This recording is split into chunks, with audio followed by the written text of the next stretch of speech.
What comes first? Saving, investing, or paying off debt? Let's get into it. Hey y'all, it's Dr. Shamanda. Welcome back to my channel where we talk about all things mental health, personal finance, and overall strategies to live your best life. Alright guys, if you're new here, I am a former high school dropout turned doctor, PhD. I'm a licensed mental health and addictions therapist by trade, by profession here in North Carolina, and I specialize with working with clients who are dealing with financial stress and helping them heal their relationship with money. Alright, so today I was thinking about something that I have been dealing with and questioning myself on, and I thought this is a perfect question that I'm sure so many people are dealing with or have to face at some point. And that is whether they should invest, save, or pay off debt, or all three at once, right? And so, a lot of people struggle with this question, and what can happen is people get stuck. And when you're stuck, you don't do anything, right? It's the whole concept of analysis paralysis, right? And basically, instead of making a decision, you get stuck because you can't or will not make a decision. All right, so the first thing I want us to acknowledge is there is no right or wrong answer.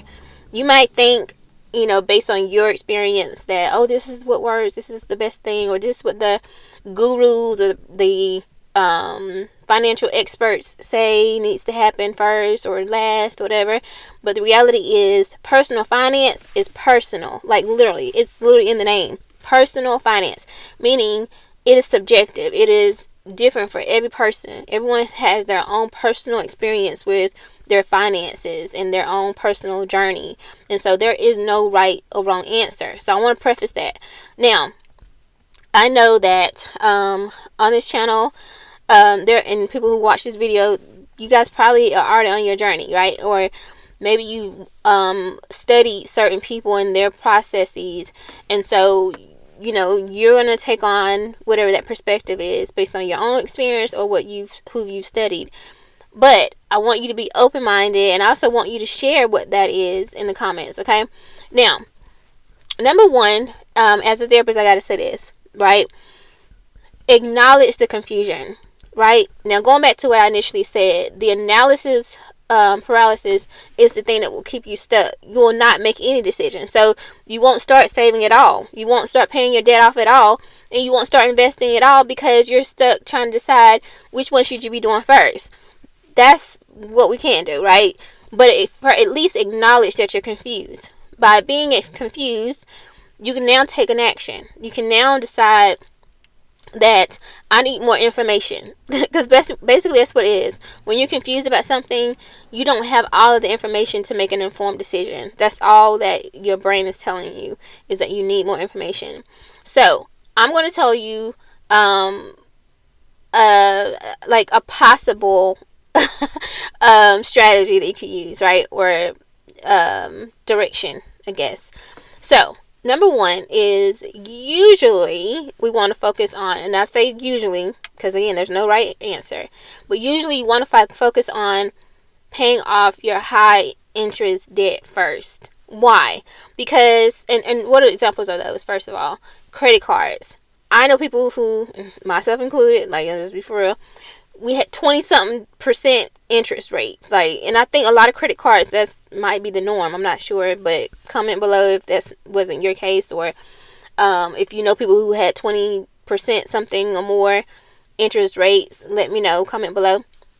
But credit cards, IRS debt, right? I think it accrues interest daily, if I'm not mistaken. Student loans. Now, typically, those are a little bit lower. I think 6 to 7%. That's basically what I'm looking at right now for mine. So that's about around what the mortgages are for most people right now. Now, people who already purchased their home years ago, they probably have a lower interest rate than that. But right now, I think the mortgage rates are around 6 or 7. It might be a little bit lower, but furniture bills. Like, if you ever got anything from like a buy here, pay later, program or store, furniture bills, the other programs that they have where you can buy stuff, Klarna, stuff like that. I'm not sure. Some of those have interest rates and some of them don't. They have like a certain period or 90 days to pay it off without interest, stuff like that. But, depending on what you got going on. And of course, car loans. Those have really high interest rates. So, with that being said, usually you want to focus on paying those type of debts off first. Okay.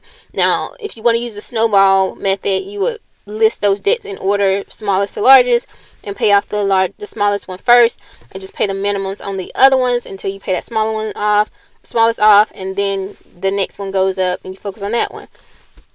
So usually you start with paying off that high interest debt.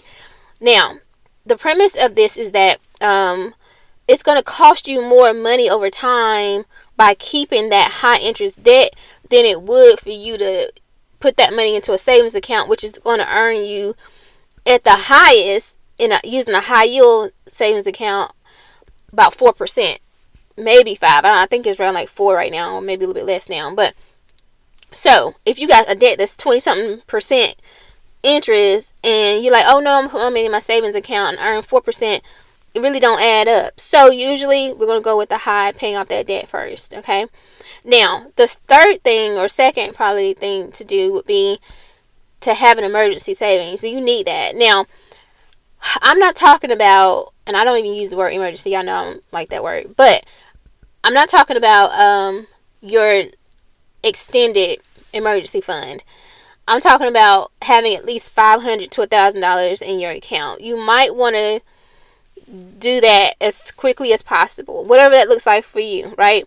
Now, if you're able to pay those debts off, and then at the same time you're able to put $50 to $100 aside each month until you can hit that $500 to $1,000, that might be the route to go, because at least you're doing both of those together. It just depends on how you want to do that.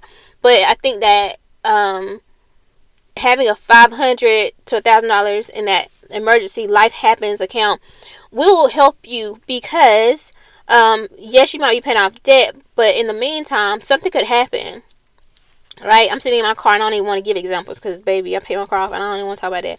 But something could happen, and what you don't want to have to do, which I've had to do this before, and I know a lot of people on this video who are watching this video could admit that they've had the same experience, is you're paying off debt, you're investing, you just really locked in, and then something happens that unexpectedly, right? Expectedly, because things gonna happen. And then now, because you don't have the money, because maybe you paid that money towards your debts that month or whatever, now you have to go use your credit card to take care of that expense or that emergency situation. So you don't want that to happen. So you want to have that little cushion, that $500 to $1,000 set aside, so that if something happens, you can just pull from that, and you're still keeping on paying your debt, and you'll just put that money back in once you get it, right? So again, some people may say, well, you need to get that $500 to $1,000 first and then start paying off that high interest. Comment below, do you think that should be the order? Like, what do you think? Now, some people be like, nah, I'm just gonna like put a little aside each month until I hit that $500 to $1,000, but I'm still gonna be paying off my high interest debt. So whatever you think. Now, the third one is investing, right? So a lot of times, well, I will say with some financial gurus, they say don't invest at all. Like, put that on hold. You don't have time to be paying out or investing when you have all this interest or high interest debt you need to be paying off, and you need to be having some money in your savings account. You need to pay this debt off first before you're trying to think about investing and growing your wealth. But then there are a lot of people who will say that, well, as time is ticking, the clock is ticking, baby. I'm wasting time. While I'm paying off this debt and stuff, my money could also be growing. So if I'm paying debt off here, and my money is growing here, right, through the investments. So, it's kind of like whatever you choose to do. Now, I will say, personally, I was one who thought I'll put the investing on hold. I'll focus on paying off debt and saving. But I realized that, like, time is ticking. You know what I'm saying? And so you also, at minimum, maybe try to match your company. If you work for a W-2 job, at least match what they're willing to put in, because that is technically like free money, even though it's part of your compensation package. You're working for it, so let's just make sure we put that out there. But at least match what they're willing to contribute to you, so you'll leave that. So I'm curious to know which order you would like, or would you choose, or what you're using now? Or, and also, like, did you change it up over your personal finance journey? Did you start out with one as priority, and then you're like, nah, I need to focus on my savings first, and then paying off this debt, and then investing? Or did you always, like, invest just the match amount, pay off your debt, and save as you went? What works for you? Comment below, because there are new people on this channel. There are new people. It's the new year. People are trying to get their money right. And there's no right answer, but people need to know different strategies, different options they might have. And we can get creative with this. People may not, we might be rigid in our thinking, or thinking this is the only right way, but you might put something that someone hadn't considered. So I'm curious to know what you guys think, what you would advise, or suggest, rather, not advise, but suggest. So comment below in the comment section. Alright guys, I'm super excited for us to shift our mindsets, work through the confusion, the doubt, the scarcity, the anxiety, all of that, and get our monies right in 2026.